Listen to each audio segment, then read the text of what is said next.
আসসালামু আলাইকুম রহমতুল্লাহি ওবরকাতুহু। সম্মানিত দর্শক, অন্তর্বর্তীকালীন সরকারের প্রধান উপদেষ্টা ডক্টর মোহাম্মদ ইউনূসের সাম্প্রতিক একটি বক্তব্যে সারা দেশে রীতিমতো তোলপাড় শুরু হয়েছে। রাজনৈতিক দলগুলো দীর্ঘদিন ধরে যে আশা নিয়ে আকাঙ্ক্ষা নিয়ে এ সরকারের দিকে তাকিয়েছিল এবং নির্বাচন সংক্রান্ত বিষয়ে তাদের যে আশঙ্কা ছিল বা ভয় ছিল বা আতঙ্ক ছিল, সেই আতঙ্ক ডক্টর মোহাম্মদ ইউনূসের এই বক্তব্যের ফলে বা সাম্প্রতিক কথার ফলে একেবারে বহু গুণে বেড়ে গিয়েছে। নাম্বার 1।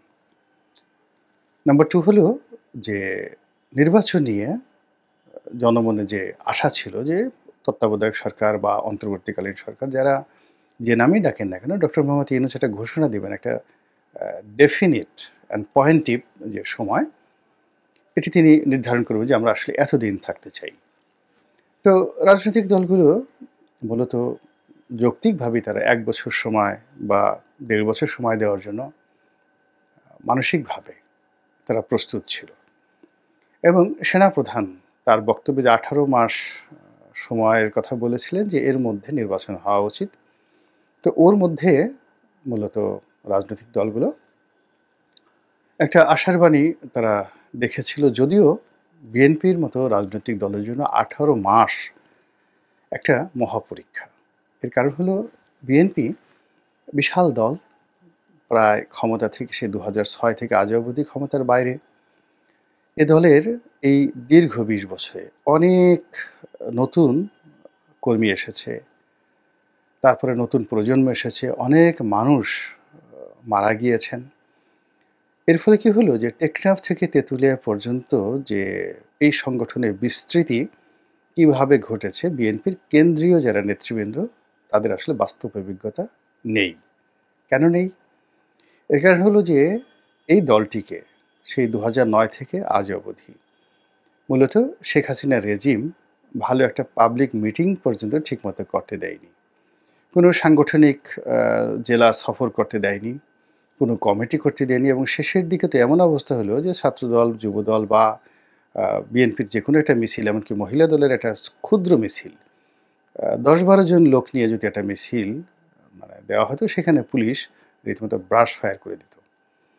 এবং রুহুল কবির রিজভী সাহেবের মতো মানুষ ৪-৫ জন মহিলা নিয়ে তিনি এই যখন একটা মিছিল করার চেষ্টা করতেন, কখনো তিনি পল্টন অফিসের সামনে করার চেষ্টা করতেন, কখনো তিনি এখান থেকে লুকিয়ে গিয়ে সেই মিরপুরে একটা ঝটিকা মিছিল করে কোনো মতো একটা ছবি তুলে সেই ছবিটা ফেসবুকে দিয়ে তারপরে আবার উধাও হয়ে যেতেন। তো এই কর্মকাণ্ডটুকুও পুলিশ বরদাস্ত করতো না। তারা এই জন্য মাঝে মধ্যে বিএনপির অফিসে রেড দিত। এই রেড দেওয়ার ফলে কি হলো যে বিএনপির কাগজে আছে, কলমে আছে, মানুষের হৃদয়ে আছে, মনে আছে, মননে আছে। কিন্তু এটার যে একটা স্ট্রাকচার, এটা যে নাট বল্টু, এগুলো সব ঢিল হয়ে গেছে। এটার যে ভিত্তিগুলো, এটা সব নড়বড়ে হয়ে গেছে। এবং এই অবস্থাতে যখন শেখ হাসিনার পতন হলো, যেহেতু এই দলটি সবচেয়ে জনপ্রিয়, এই দলের কর্মীর সংখ্যা বেশি, তারা কিন্তু পথে ঘাটে মাঠে ছড়িয়ে পড়েছে। দলের ভালো আছে, মন্দ আছে, খারাপ দিক আছে, কিন্তু এই যে দলের নেতাকর্মীদেরকে যে নিয়ন্ত্রণ করবে কেন্দ্রীয় নেতৃত্ব, অর্থাৎ উপজেলাকে জেলা নেতৃত্ব, জেলা নেতৃত্বকে সেই বলা হয় বিভাগীয় নেতৃত্ব, বিভাগীয় নেতৃত্বকে কেন্দ্রীয় নেতৃত্ব, এই যে চেইন অফ কমান্ড, এইটা নিয়ন্ত্রণ করার জন্য যে পরিবেশ পরিস্থিতি দরকার, সেটা এখন বিএনপির নাই। যে যেখান থেকে পারছে সভা করছে, সেমিনার করছে, মিছিল করছে, মিটিং করছে, চাঁদাবাজি করছে, গুন্ডামি করছে, মানে যার যেটা প্রয়োজন এবং যার যেটা অভ্যাস সে অনুযায়ী করে যাচ্ছে। তো এই বিষয়গুলো বিএনপি তখনই নিয়ন্ত্রণ করতে পারবে যখন রাষ্ট্র ক্ষমতা তার অধীন থাকবে, অথবা সমাজে সত্যিকার অর্থে ন্যায় বিচার থাকবে। যেমন ধরুন, এখন যদি পুলিশ অ্যাক্টিভ থাকতো, তাহলে বিএনপির নেতাকর্মীরা যে দখল কাজ করছে, চাঁদাবাজি করছে, নিজেরাই যারা মারামারি করছে বা অবৈধ মামলা দিচ্ছে, মানে যে সকল অভিযোগ বিএনপিকে এখন একেবারে সর্বনাশ করে ছেড়েছে, এর একটাও কিন্তু ঘটতো না যদি প্রশাসন থাকতো। আর যদি ক্ষমতায় বিএনপি থাকতো, তাহলে তো এগুলো প্রশ্নই আসে না। তো এজন্য বিএনপির অস্তিত্বের মানে রক্ষার কারণে বা অস্তিত্ব রক্ষার স্বার্থে বিএনপি দ্রুত নির্বাচন চাচ্ছে, বিএনপি দ্রুত আইনশৃঙ্খলা রক্ষাকারী বাহিনীর প্রত্যাবর্তন, পুলিশের প্রত্যাবর্তন চাচ্ছে, বিএনপি দ্রুত পরিস্থিতির উন্নতি চাচ্ছে, এরকম অনেক কিছু। কিন্তু সেখানে ১৮ মাস তো দূরের কথা, বিএনপির জন্য আসলে ৩ মাস, এখন থেকে যদি ৩ মাস পরে নির্বাচন হয় এবং এখন যে অবস্থা চলছে, ৩ মাস পরে যদি এই সরকার যে কোনো কারণে হোক, আমেরিকার চাপে হোক, তারপর ভারতের চাপে হোক, কিংবা নিজেদের কোনো আ যাকে বলা হয় গোপন চুক্তি হোক বা সমঝোতা হোক, কিংবা আওয়ামী লীগ সরকারের যে সকল সাবেক আমলা-কামলারা এখন সেনাবাহিনী থেকে শুরু করে সব জায়গাতে ছড়িয়ে ছিটিয়ে আছেন, তাদের কারণে হোক, মানে যেকোনো কারণে হোক, এরা যদি এই মুহূর্তে একটা নির্বাচন দেয় খুব দ্রুত ৬ মাস পরে, ১ বছর পরে কিংবা ২ বছর পরে, এবং সেখানে আওয়ামী লীগকে যদি অংশগ্রহণের সুযোগ দেওয়া হয়, কোনো শেক লাগবে না, কিছু লাগবে না, খালি নৌকায় থাকবে। আর ধরে, ধরে সেই নৌকাতে খালি অন্য দলের লোক ঢুকিয়ে দেবে বা সাধারণ মানুষ ঢুকিয়ে দেবে। এমনকি ডক্টর ইউনূসের গ্রামীণ ব্যাংকের ম্যানেজারদেরকে যদি নৌকায় মনোনয়ন দেওয়া হয়, অবিশ্বাস্য ফলাফল আসবে এবং বিএনপির চরম ভরাডুবি হবে।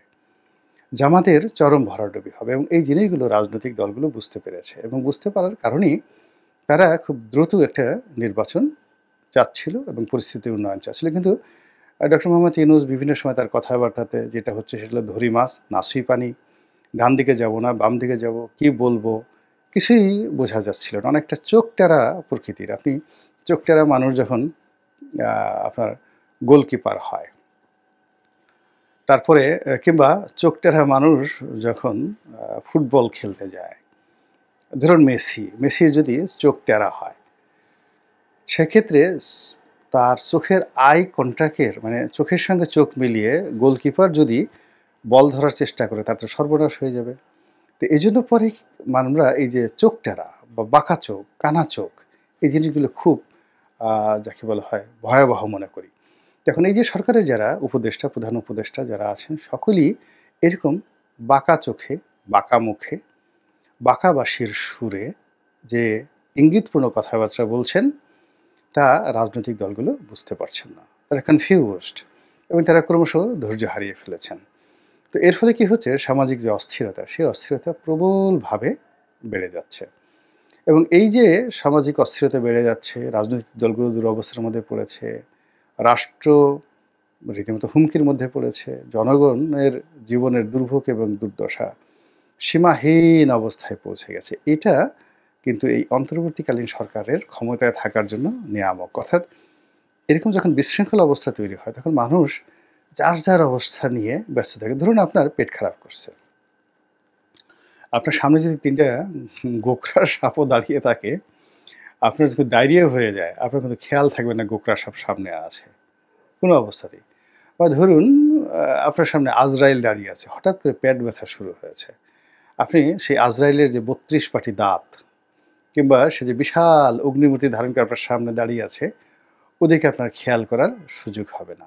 তো এইরকম মানুষের যে শারীরিক বেদনা, মানসিক বেদনা, অভাব, অভিযোগ যখন প্রবল আকার ধারণ করে, কে ডক্টর ইউনূস, কে প্রধানমন্ত্রী, দেশ কোথায় গেল, এসব চিন্তা না করে যার যার মতো করে চিন্তা করতে থাকে। ফলে দেখবেন যেখানে দুর্ভিক্ষ হয়েছে, যেখানে গৃহযুদ্ধ হয়েছে, যেখানে যুদ্ধ হয়েছে, সেই জায়গাগুলোতে সাধারণত সরকার পরিবর্তন হয় না।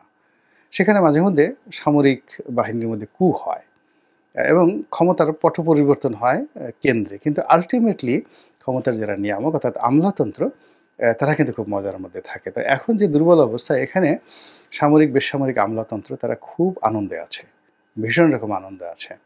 দেশ যেভাবেই যাক না কেন, যে এখানে উন্নয়ন হলো না, রাস্তাঘাট ভেঙে গেল, কিন্তু তাদের যে এই বিশাল ১৮ কোটি মানুষের উপর ভর করে এই ২০ লক্ষ সরকারি কর্মকর্তা কর্মচারী, তাদের বেতন ভাতার কোনো অসুবিধা হবে না। আমাদের সমস্যা হবে কিন্তু তাদের সমস্যা হবে না। কিন্তু রাজনৈতিক সরকারের অধীন থাকতে গেলে তাদের যে সকল বিপদ বিপত্তি, কমান্ড ফলো করতে হয়, অনেক দায়বদ্ধতার মধ্যে তাদের থাকতে হয়, বকা খেতে হয়, জখা খেতে হয়। একজন ডিসি, একজন বিভাগীয় কমিশনার, কিংবা ধরুন একজন সচিব, একজন ওরকম ব্যক্তিত্ববান মাননীয় সংসদ সদস্য, তার সামনে কিন্তু তিনি দাঁড়াতেও পারেন না। একজন মেজর জেনারেল, এমনকি সেনাবাহিনী প্রধান, অন্য সময়টাতে তার যে দাপট, কিন্তু যখন রাজনৈতিক সরকার ক্ষমতায় থাকে, তখন একজন সংসদ সদস্য, একজন মন্ত্রী, তাদের সামনে তারা ওইরকমভাবে ইংরেজিতে কথা বলা, লাঠি নিয়ে ঘোরাফেরা করা, ভুং-ভাং করা এই জিনিসগুলো সম্ভব হয় না। যেটি এখন রীতিমতো মানে কি বলবো তারা রাজত্ব যেভাবে করছেন এটা আ যদি প্রলম্বিত হয় তাতে অসুবিধাটা কি? তো সেই কারণে কি হচ্ছে এই ক্ষমতায় যারা সামনে আছে দে আর জাস্ট আ ১১ মানে ২৩-২৪ জন লোক। কিন্তু এর পেছনে তো ২০ লাখ লোকের একটা সংগঠন আছে। সরকারি আমলারা। দেশের বাইরের বিভিন্ন পক্ষ আছে। তো তারা চাচ্ছে যে এভাবেই আসলে চলতে থাকুক। এটি নিয়ম। সারা দুনিয়াতে এভাবেই চলে এবং এর মধ্যে থেকে বের হয়ে আসার জন্য আ যদি আপনার যোগ্যতা থাকে নেতৃত্বের, প্রজ্ঞা থাকে, রাজনৈতিক প্রজ্ঞা থাকে তাহলে এর মধ্য থেকে মানুষ তার যে কাঙ্ক্ষিত বিজয় এটা সে কিন্তু ছিনিয়ে নিয়ে আসে। তো যেটা বলছিলাম এই নির্বাচন নিয়ে, তারপরে নির্বাচন সময় নিয়ে, তত্ত্বাবধায়ক সরকারের মেয়াদকাল নিয়ে রাজনৈতিক দলগুলোর যে কথাবার্তা চলছিল সেই জায়গাটাতে অতি সম্প্রতি ডক্টর মোহাম্মদ ইউনূস তার একটি সাক্ষাৎকার, এটা আবার আল জাজিরার সঙ্গে। তো সেই সাক্ষাৎকারে তিনি বলে দিয়েছেন যে ডাইরেক্টলি, একেবারে ডাইরেক্টলি এর চেয়ে আর স্পষ্ট থাকে না যে মোটামুটি ৪ বছর তারা থাকার প্ল্যান করছেন। এর আগেও হতে পারে যদি রাজনৈতিক দলগুলো বলে। তো এখানে মূল ব্যাপার হলো যে তোমরা যদি আন্দোলন করতে পারো, কোমরে যদি জোর থাকে, বিদ্রোহ করতে পারো, বিপ্লব করতে পারো, প্রতিবিপ্লব করতে পারো তাহলে আমাদের আপত্তি নেই, আমরা চলে যাব। মানে এর মানে আগেও হতে পারে। কিন্তু যে সমস্যাটা হবে সেটা হলো এই যে ৪ বছর মেয়াদ এটা যে ৮ বছর হবে না বা ৯ বছর হবে না এই কথাটা কিন্তু তিনি বলছেন না। আর এখানে যে ভয়টা থেকে যাচ্ছে সেটা হলো যে আপনি অতীতে বিভিন্ন সময় দেখবেন যে এখানে ধরুন এখন ডক্টর মোহাম্মদ ইউনূসের নেতৃত্বে যে সেটটা আছে, সেই সেটটা চেঞ্জ হয়ে গেল ১ বছর পরে বা ৪ বছর পরে। আবার নতুন আরেকটা সেট এলো এবং এই যে এলোমেলো অবস্থার মধ্যে তারা বলল, "ঠিক আছে আমরা ৬ মাসের মধ্যে দেব।" আবার ৬ মাস পরে বলল যে, "না ৬ মাসে তো হচ্ছে না, ২ বছর পরে দেব।" এইভাবে যদি ১০ বছর চলে, এখন মির্জা ফখরুল সাহেবের বয়স কত বছর? আমার বয়সই তো তখন ১০ বছর পরে ৭০ বছর হয়ে যাবে। রাজনীতি করা তো দূরের কথা। তখন মানে একেবারে আমি আজ থেকে ১০ বছর আগে আমার যে প্রাণশক্তি ছিল, এখন এই আ বর্তমান অবস্থাতে সেই ১০ বছর আগের যে চিন্তা চেতনা, প্রাণশক্তি এটা তো কল্পনাই করা যায় না এখন জায়গাতে। তো এইরকম একটা অবস্থা যখন চলছে, তখন ডক্টর মোহাম্মদ ইউনূসের যে এই যে বক্তব্য যে ৪ বছর সময় নিতে পারে, এটা পুরো রাজনীতির যে অঙ্গন, সে অঙ্গনকে এলোমেলো ঘোলাটে করে ফেলেছে।